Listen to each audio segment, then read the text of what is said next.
मिलेगा। संरचना पढ़ रहे थे, है ना, तो जीव द्रव्य पढ़ लिया। उसके बाद क्या पढ़ेंगे अब हम लोग? जीव द्रव्य के बाद इसमें कौन कौन से इसके मतलब प्रकाश संश्लेषण के लिए जो संरचनाएं होती है, क्या कहते हैं उसे? अभी अभी लिखा तुमने, प्रकाश संश्लेषी पट्टिकाएं, पटलिकाएं लिखा ना? हाँ,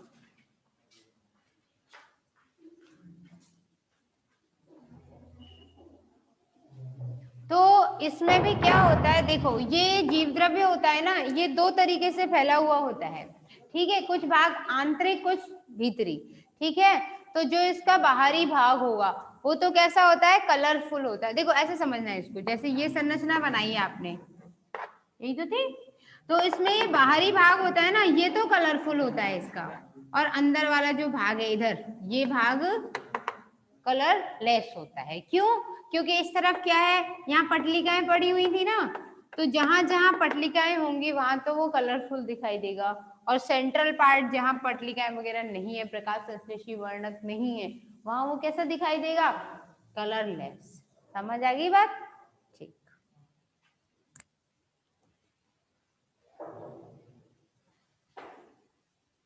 तो इसमें लिख लीजिए,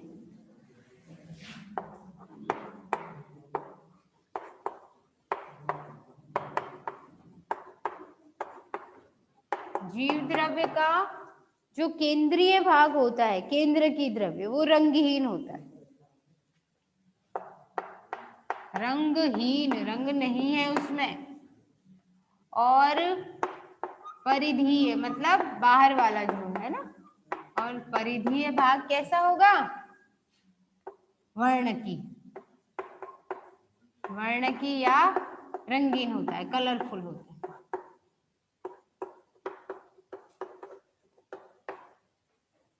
फिर उसके बाद रंग किसकी वजह से आएगा? वर्णकों की वजह से। वर्णक कौन कौन से होंगे? ठीक है, आगे लिखिए। इसमें जो कलर फुल कंडीशन है उसको क्या बोलते हैं? क्रोमोप्लाज्म। देखो क्रोमो वर्ड कहां से आया? देखो क्रोमो शब्द का मतलब होता है, जैसे तुमने बचपन में वो कलर्स करे होंगे ना, जैसे ड्राइंग में कलर, तो उसे क्या बोलते हैं? क्रेयॉन्स बोलते हैं, क्रेयॉन। तो क्रेयॉन का मतलब है रंग बिरंगी कंडीशन, ठीक है।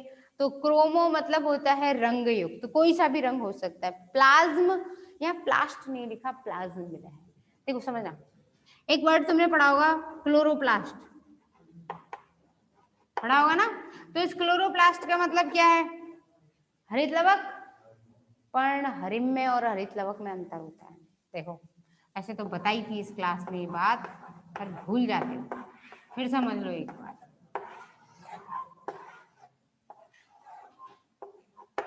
ये होता है क्लोरोप्लास्ट, हरित लवक, यानी वो कोशिकांग जिसके अंदर पर्ण हरिम रहता है। पर्ण हरिम रंग है और हरित लवक कोशिकांग है। ऐसे समझो कि अभी जैसे रंग तुमने किसी बाल्टी वाल्टी में घोला, तो वो बाल्टी क्या हो गई? क्लोरोप्लास्ट, और वो रंग क्या हो गया? क्लोरोफिल। रंग क्या हो गया? पर्ण हरिम, और वो बाल्टी क्या हो गई? हरित लवक। समझ आई बात? पल्ले पड़ी? तो ये जो है ना, इस तरीके से याद रखना, ये होता है क्लोरोप्लास्ट, है ना। इसके अलावा दूसरा होता है क्या? क्रोमोप्लास्ट। तीन तरीके के लवक पड़े होंगे आपने पौधों में, तीन तरीके के प्लास्टिड लवक होते हैं, chloroplast, chromoplast and leucoplast. Leucoplast क्या करता है? संचय करता है ना। जो जैसे मोगरा के फूल में इतनी अच्छी खुशबू आती है ना, जैस्मिन के फ्लावर में, चमेली वगैरह के में, क्यों आती है? क्योंकि वो कलरलेस है। कलरलेस मतलब रंग तो है नहीं उसके अंदर, तो कीटों को आकर्षित नहीं करेगा, तो परागण कैसे होगा? तो प्रकृति ने उसको रंग नहीं दिया, उसे खुशबू दे दी। समझ आई बात? रंग बनाता है वो, सॉरी ऑयल बनाता है, ऑयल, ऑयल बनाता है, और ऑयल खुशबू वाला होता है, इसलिए वो रखे रहता है, ठीक है। आपके लिए नहीं बनाता वो खुशबू, ठीक है, वो उन कीटों के लिए बनाता है जिससे परागण हो सके। दूसरी चीज क्रोमोप्लास्ट, ये तो पढ़ा होगा ना, परागण के लिए रंग बिरंगे जो भी दल हैं पौधे की पंखुड़ी, वो सब क्यों है? जिससे कीट आकर्षित हो सके। तो जिसमें रंग है वो क्रोमोप्लास्ट, जिसमें नहीं है वो ल्यूकोप्लास्ट। और जिसमें केवल हरा रंग है वो क्लोरोप्लास्ट। ठीक है, तो प्लास्ट शब्द का मतलब हो जाता है लवक, यानी वो संरचना, लेकिन प्लाज्म का मतलब है द्रव्य, यानी वो लिक्विड कंटेंट। जैसे कोशिका के अंदर जो होता है उसे क्या कहते हैं, जीव द्रव्य ना, तो जीव द्रव्य उसका जो भाग है, इसीलिए क्रोमो बोला उसको, क्या बोला, क्रोमोप्लाज्म, लिख लीजिए उसको ऐसे। तो क्रोमोप्लाज्म होगा, है ना, और इस क्रोमोप्लाज्म के अंदर और भी संरचनाएं होंगी, क्या क्या, क्रोमोप्लाज्म, या ऐसे लिखिए, सॉरी प्रोटोप्लाज्म नहीं, तो पूरा जीव द्रव्य है,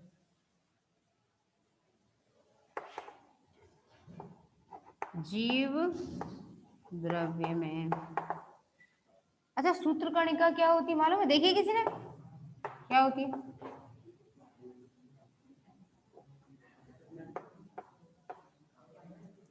क्या होती है अभिषेक बताओ।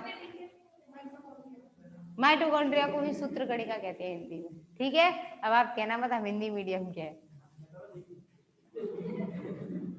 जीव द्रव्य में क्या होगा, माइटोकॉन्ड्रिया, और इसके अलावा हरित लवक या ये सारी चीजें जो है वो इसमें नहीं होती है। माइटोकॉन्ड्रिया और ईआर, ईआर मतलब एंडोप्लाज्मिक रेटिक्यूलम, और क्लोरोप्लास्ट नहीं होते।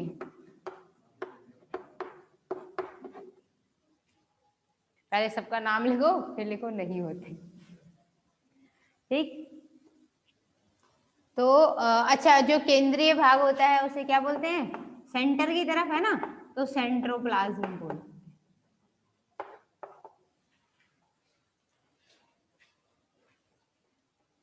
अच्छा, अब इसके बाद लिखिए, इसमें जो बाहरी द्रव्य होता है ना क्रोमोप्लाज्म में, उसमें क्या होगा, यहाँ लिख दीजिए, ठीक है।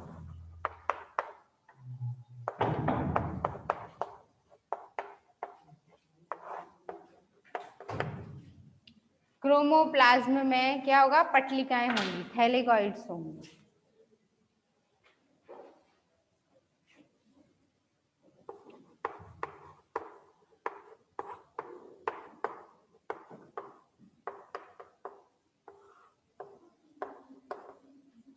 वर्ण की पटलिकाएं उपस्थित होती हैं।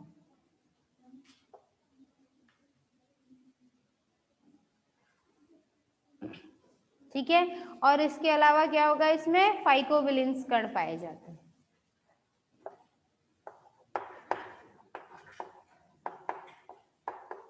पटलिकाओं पर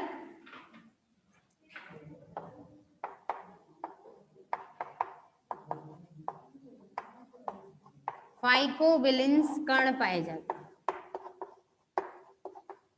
क्योंकि नील हरित शैवाल है ना, तो उसमें फाइकोबिलिन होगा, और क्लोरोफिल ए, कैरोटीन, ये सारी चीजें होंगी। इसमें क्या क्या होता है,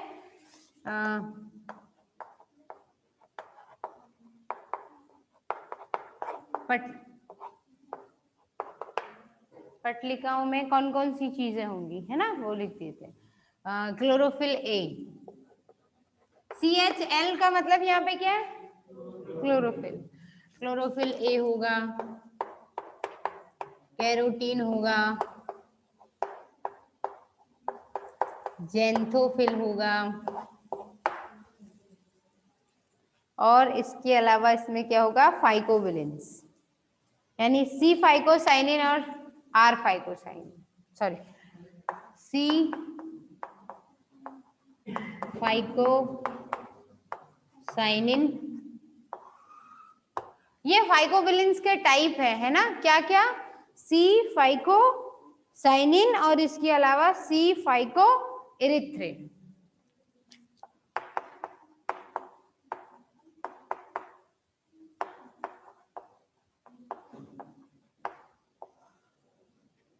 ठीक है, ये सब उपस्थित होता है, और ये दोनों ही क्या है, सी फाइकोसाइनिन और सी फाइको इरिथ्रिन फाइकोबिलिन्स के टाइप्स होते हैं, ये उपस्थित होते हैं।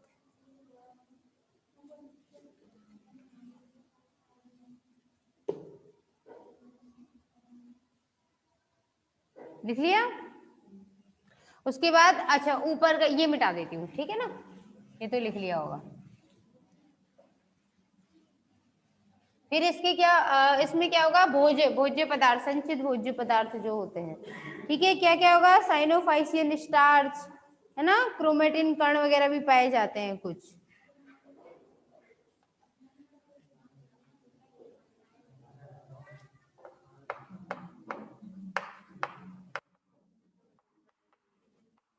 संचित भोजन क्या होता है इसमें,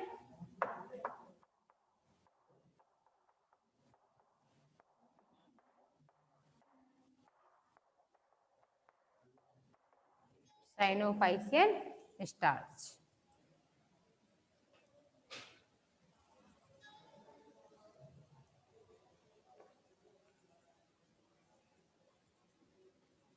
कौन सी चीज है जो इसमें नहीं होगी, भाई केंद्रक झिल्ली वगैरह कुछ नहीं होगा, है ना। और इसके अलावा क्या होगा इसमें, स्पेशल अलग से लिख लीजिए, डीएनए तो होगा, पर हिस्टोन प्रोटीन नहीं होगी। हिस्टोन प्रोटीन कौन सी होती है, वही प्रोटीन जो डीएनए को बाइंड करती है, मतलब डीएनए को बांधने का काम करती है, ठीक है। कभी पढ़ा होगा तो ये देखो इधर ऐसे पढ़ा होगा ना, न्यूक्लियोसोम मॉडल पढ़ा था, है ना, या फिर ये कुछ टीचर्स इसको गोला ही बनवा देते हैं हमारे, अगर उसमें ऐसे दिया रहता है ना। तो इसमें क्या है, यानी कि ये 8 वो हिस्टोन प्रोटीन होती है, और ऑक्टामर बोलते हैं, और उस प्रोटीन के चारों तरफ, हिस्टोन प्रोटीन के चारों तरफ कौन होता है, डीएनए लिपटा हुआ रहता है। फिर वो डीएनए पूरा का पूरा मर्ज किसमें इकट्ठा हो जाएगा, और इकट्ठा हो गई किसमें, क्रोमेटिन जाल से ढक जाएगा। जब ये बहुत सारे ऐसे बॉल जैसी बन जाएंगी ना, ये बॉल, ये और फिर ये किसमें इकट्ठा हो जाएगा, इस तरीके से एक क्रोमेटिन में, तो इसको क्रोमेटिड बोलेंगे। और ऐसी ही कंडीशन दूसरे में भी हुई, तो ये देखो, ये फिर ऐसे ये भी इकट्ठा हो गया, क्या बन गया, बना क्रोमोसोम, ऐसे ही तो बनता है। तो ये जो डीएनए लिपट गया जिस प्रोटीन के साथ, जिस प्रोटीन ने इसको बांध के छोटा बना दिया, उसी प्रोटीन को क्या बोलते हैं, हिस्टोन प्रोटीन। और जो प्रोटीन डीएनए को बांधने में काम में नहीं आ रही है, वो क्या रहेगी, नॉन हिस्टोन।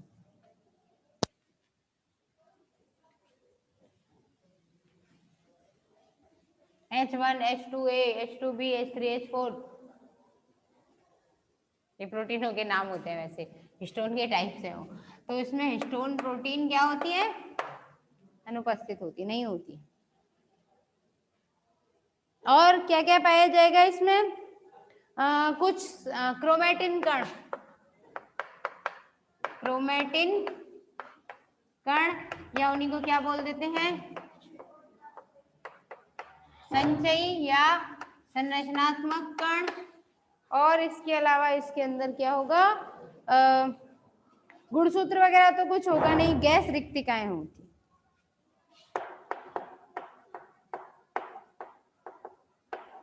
या गैस धान्य, है ना, गैस रिक्तिकाएं जो है वो उपस्थित होती है। इसकी संरचना हो गई पूरी।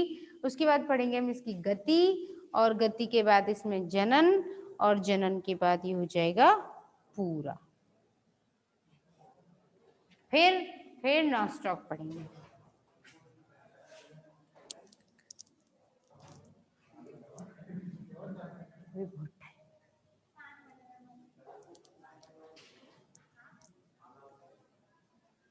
ठीक है, तो इतना लिख लिया ना, तो इसको मिटा देती हूँ, ठीक है। आगे लिखिए इसमें गति, इतने परेशान हो गए पढ़ते पढ़ते कि अब नहीं पढ़ा जा रहा।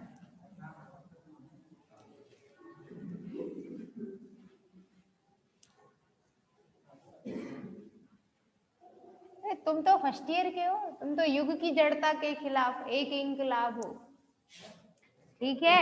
यानी कि पूरी धरती पर जो भी जरावस्था है, वृद्धावस्था है, बुढ़ापा है, काम चोरी है, या काम नहीं करने की इच्छा है, उस सब के खिलाफ तुम अपने आप में एक बहुत बड़ी आवाज हो, उस सब का तुम उत्तर हो, कि तुम कभी भी, तुम तो हर काम को कर सकते हो, समझ आई बात? युवावस्था तो सबसे बड़ी अवस्था है, सबसे गोल्डन एज है तुम्हारी।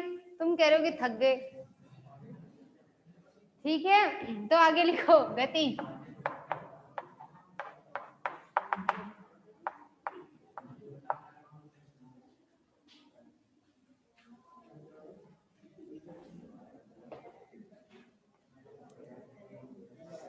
ठीक है, तो ऑसिलेटोरिया क्या होता है? गतिशील शैवाल होता है। इसमें कई तरीके की गति पाई जाती है। ठीक है,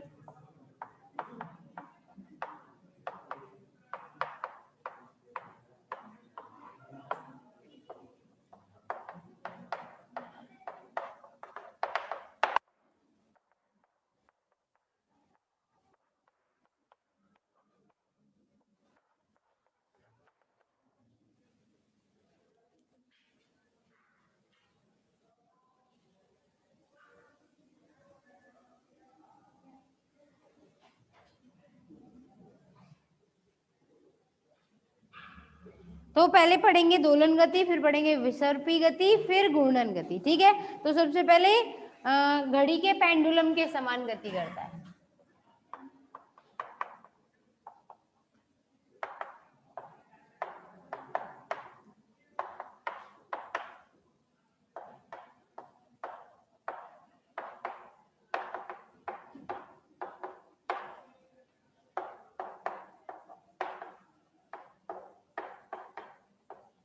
सबसे पहले यही देखी गई थी, इसीलिए इसका नाम क्या रखा गया? ऑसिलेटोरिया। दूसरा लिखिए विसर्पी गति। विसर्पी गति क्या होती है? सरकने की।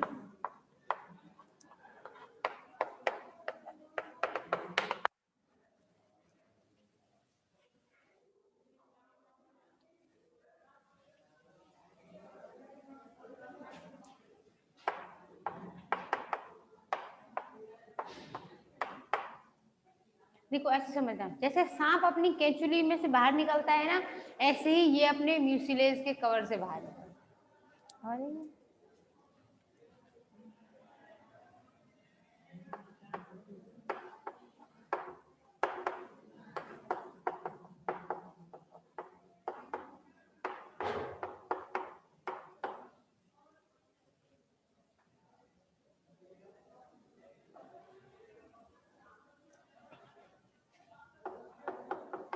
ट्राइकोम क्या है?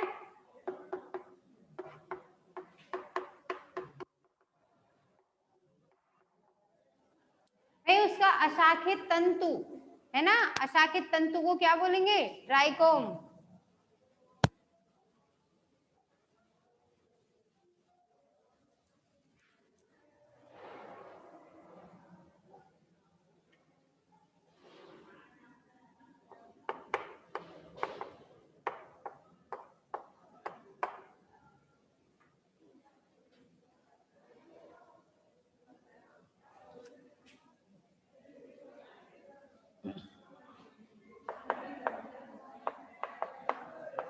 घूर्णन गति।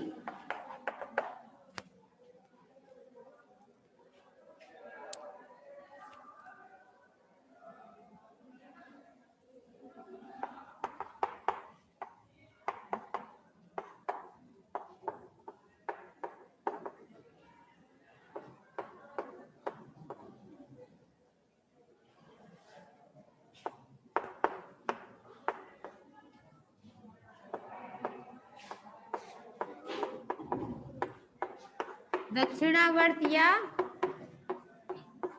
वामावर्त गति करता है।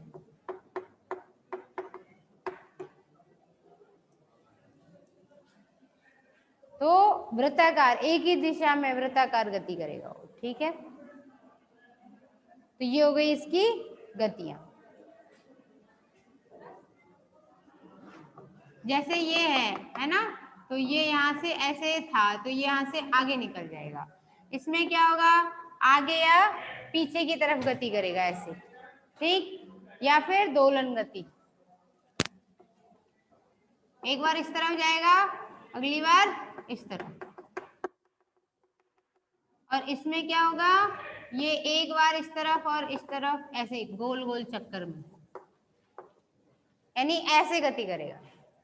समझ आई बात? तीसरी स्थिति में ऐसे, दूसरी में ऐसे और पहली वाली में सीधे। ठीक, तो बाकी की कहानी कल पढ़ेंगे।